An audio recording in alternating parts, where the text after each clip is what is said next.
आकाशवाणी भोपाल से प्रस्तुत है प्रादेशिक समाचार।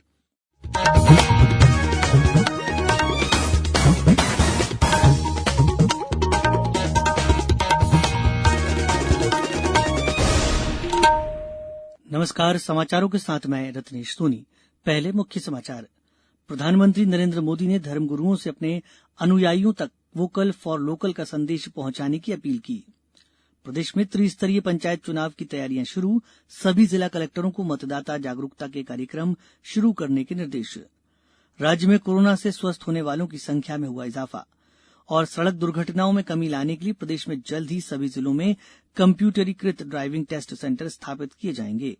अब समाचार विस्तार से। प्रधानमंत्री मोदी ने कहा है कि आचार्य वल्लभ ने भारत को शिक्षा के क्षेत्र में आत्मनिर्भर बनाने का प्रयास किया। उन्होंने कई राज्यों में कई शिक्षा संस्थानों की स्थापना की।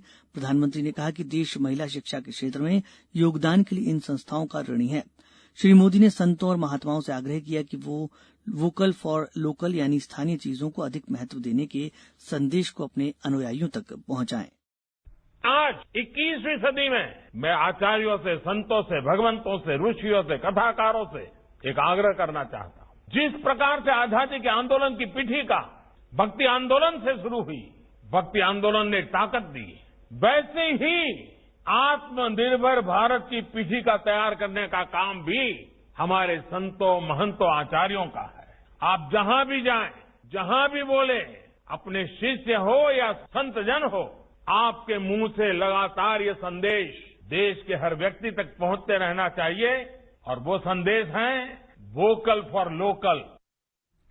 श्री मोदी कल राजस्थान के पाली जिले में जैनाचार्य श्री विजय वल्लभ सुरीश्वर जी महाराज की 151वीं जयंती पर वीडियो कॉन्फ्रेंसिंग के जरिए शांति प्रतिमा का अनावरण करने के बाद संबोधित कर रहे थे। प्रधानमंत्री ने कहा कि यह प्रतिमा विश्व के लिए शांति और अहिंसा की प्रेरणा का स्रोत बनेगी। उन्होंने कहा कि नया साल आध्यात्मिक आभा का वर्ष है और प्रेरणा देने वाला है। प्रधानमंत्री नरेंद्र मोदी आज 12वें ब्रिक्स शिखर सम्मेलन में शामिल होंगे। सम्मेलन की मेजबानी रूस कर रहा है। बैठक वर्चुअल तरीके से आयोजित की जाएगी। शिखर सम्मेलन का विषय है वैश्विक स्थिरता, साझा सुरक्षा और सतत विकास। ब्रिक्स की 12वीं शिखर बैठक के दौरान बहुपक्षीय प्रणाली के सुधार सहित वैश्विक संदर्भ में अंतर ब्रिक्स सहयोग और अन्य प्रमुख मुद्दों पर चर्चा की जाएगी। वर्तमान समय में कोविड-19 महामारी के प्रभाव को कम करने के उपायों पर भी विचार विमर्श होगा।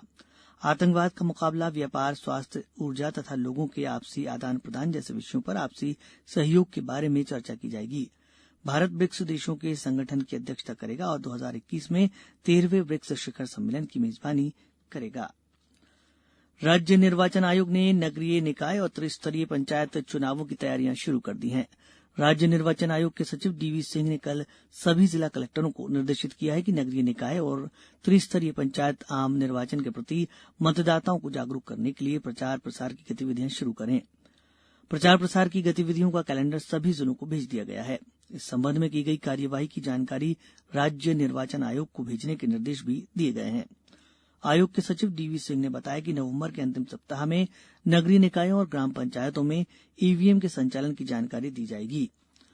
वर्ल्ड स्कूल इंटरनेशनल गेम्स की स्वर्ण पदक विजेता अंजलि झारिया ने प्रधानमंत्री द्वारा शुरू किए गए जन आंदोलन में सहभागिता करते हुए लोगों से कोरोना से बचाव के लिए साफ सफाई रखने, मास्क पहनने और 2 गज की दूरी का पालन करने की अपील की है। मेरा आपके लिए एक छोटा सा यह मैसेज है कि अभी कोविड का दौर चल रहा है और अभी उसकी वैक्सीन बनी नहीं है, तो आप लोग जितना ज्यादा अपने आप को प्रोटेक्ट रखेंगे उतना ही बेहतर है। तो आप हमेशा मास्क पहने रहिए, हर थोड़ी देर में अपने आप को सैनिटाइज करते रहिए और जैसे अगर आप बाहर निकल रहे हैं तो आप कम से कम लोगों से 2 गज की दूरी बनाए रखिए। अगर आप उनसे दूर रहेंगे तो आप उनकी भी सुरक्षा करेंगे और अपनी भी। तो इसीलिए 2 गज दूरी और मास्क है जरूरी। अब समाचारों वक्त एक ब्रेक का। कोविड-19 से बचाव और सुरक्षित रहने के 3 उपाय। मास्क लगाएं, 2 गज दूरी है जरूरी, सुरक्षित दूरी रखें, हाथ और मुंह साफ रखें। प्रदेश में कोरोना संक्रमण में स्वस्थ होने वाले मरीजों की संख्या 1,72,000 के पार हो गई है। राज्य में कल भी 745 मरीजों को अस्पताल से छुट्टी दी गई। हमारे संवाददाता ने बताया कि प्रदेश में अब सक्रिय मामले 8,996 हैं। पॉजिटिविटी दर भी घटकर 4.6 पर आ गई है। 4 जिलों में कल एक भी नया मरीज नहीं मिला है। जबकि 35 जिलों में 10 से कम सक्रिय मरीज रह गए हैं। शेष जिलों में भी मरीजों की संख्या 50 से कम है।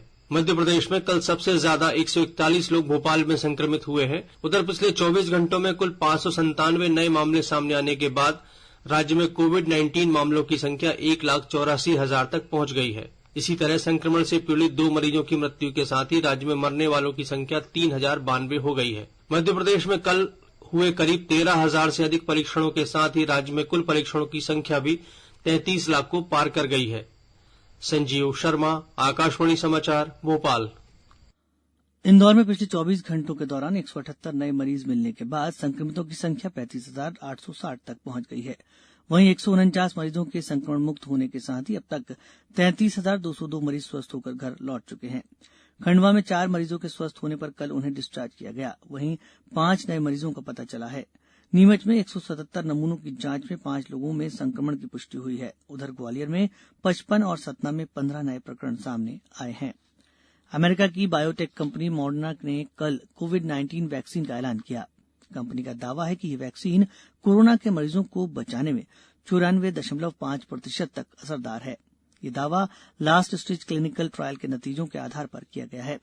कंपनी ने बताया कि फेज 3 के ट्रायल में अमेरिका में 30,000 से ज्यादा लोगों को शामिल किया गया। इनमें 65 से ज्यादा हाई रिस्क कंडीशन वाले और अलग अलग समुदायों से थे। इससे पहले फाइजर और बायो एन टेक कंपनी ने भी अपने टीके के बारे में घोषणा की है कि संक्रमण रोकने के लिए उनकी दवा 90% से अधिक असरदार है। इस बीच विश्व स्वास्थ्य संगठन ने कई देशों, विशेष रूप से यूरोप और अमेरिका में कोरोना वायरस के बढ़ते मामलों पर चिंता व्यक्त की है। अतिरिक्त महानिदेशक पुलिस प्रशिक्षण एवं शोध संस्थान डीसी सागर ने कहा है कि प्रदेश में सड़क दुर्घटनाओं में कमी लाने के लिए मिशन के रूप में कार्य करना होगा। उन्होंने कहा है कि इस कार्य को अन्य राज्यों के लिए अनुकरणीय बनाने के साथ ही मध्य प्रदेश को न्यूनतम सड़क दुर्घटनाओं में आदर्श राज्य बनाना है। श्री सागर ने बताया कि सर्वोच्च न्यायालय की सड़क सुरक्षा समिति के अध्यक्ष पूर्व न्यायाधीश अभय मनोहर सप्रे द्वारा पिछले दिनों वीडियो कॉन्फ्रेंसिंग के माध्यम से आयोजित बैठक में प्रदेश में सड़क दुर्घटनाओं में मृत्यु दर को कम करने के लिए निर्देशित किया गया। श्री सागर ने बताया कि भोपाल में शीघ्र ही एक और कंप्यूटरीकृत ड्राइविंग टेस्ट सेंटर प्रारंभ होगा। इसके अलावा प्रदेश सरकार राज्य के सभी जिलों और आरटीओ में कंप्यूटरीकृत ड्राइविंग टेस्ट सेंटर अगले वर्ष जनवरी तक स्थापित करने का कार्य करेगी। प्रदेश के मौसम में हर दिन बदलाव महसूस हो रहा है। पिछले 2-3 दिनों से दिन में धूप भी हल्की तपन से तापमान में वृद्धि दर्ज की गई है। मौसम वैज्ञानिकों के अनुसार पाकिस्तान, अफगानिस्तान की तरफ से आ रहे पश्चिमी विक्षोभ और बंगाल की खाड़ी से मिल रही नमी की वजह से प्रदेश में कहीं बारिश हो रही है तो कहीं बादल छाए हुए हैं। नमी के कारण तापमान में वृद्धि हो रही है। इंदौर से हमारे संवाददाता ने बताया कि पिछले 7 दिनों में जिले का न्यूनतम तापमान 13 डिग्री सेल्सियस से बढ़कर 18.6 डिग्री तक पहुंच गया है। पिछले 24 घंटों के दौरान सबसे कम तापमान 13 डिग्री सेल्सियस मंडला में दर्ज किया गया। मौसम विभाग ने 2 से 3 दिन में सर्दी बढ़ने की संभावना जताई है। अब कुछ समाचार संक्षेप में। सतना सांसद गणेश सिंह ने जिले के 38 दिव्यांगों को मोटर से चलने वाली ट्राइसिकल भेंट की है। रीवा जिले में कल से 29 नवंबर तक निःशुल्क दिव्यांग जांच शिविर लगाए जाएंगे। इन शिविरों में जांच के बाद कृत्रिम उपकरणों की पात्रता का निर्धारण किया जाएगा। सतना जिले में नागरिकों को डेंगू से बचाव के लिए स्वास्थ्य विभाग द्वारा मच्छरदानी का उपयोग और घरों के आसपास नीम का धुआं करने की सलाह दी गई है। उमरिया जिले के बांधवगढ़ राष्ट्रीय उद्यान में बड़ी संख्या में पर्यटक पहुंच रहे हैं। कोरोना से बचाव के नियमों का पालन करते हुए पर्यटकों को राष्ट्रीय उद्यान का भ्रमण कराया जा रहा है। अंत में मुख्य समाचार एक बार फिर। प्रधानमंत्री नरेंद्र मोदी ने धर्मगुरुओं से अपने अनुयायियों तक वोकल फॉर लोकल का संदेश पहुंचाने की अपील की। प्रदेश में त्रिस्तरीय पंचायत चुनाव की तैयारियां शुरू, सभी जिला कलेक्टरों को मतदाता जागरूकता के कार्यक्रम शुरू करने के निर्देश। राज्य में कोरोना से स्वस्थ होने वालों की संख्या में हुआ इजाफा और सड़क दुर्घटनाओं में कमी लाने के लिए प्रदेश में जल्द ही सभी जिलों में कंप्यूटरीकृत ड्राइविंग टेस्ट सेंटर स्थापित किए जाएंगे। इस बुलेटिन के अंत में एक अपील, हमेशा ध्यान रखें, मास्क और 2 गज की दूरी, हाथ धोना भी है जरूरी। नमस्कार।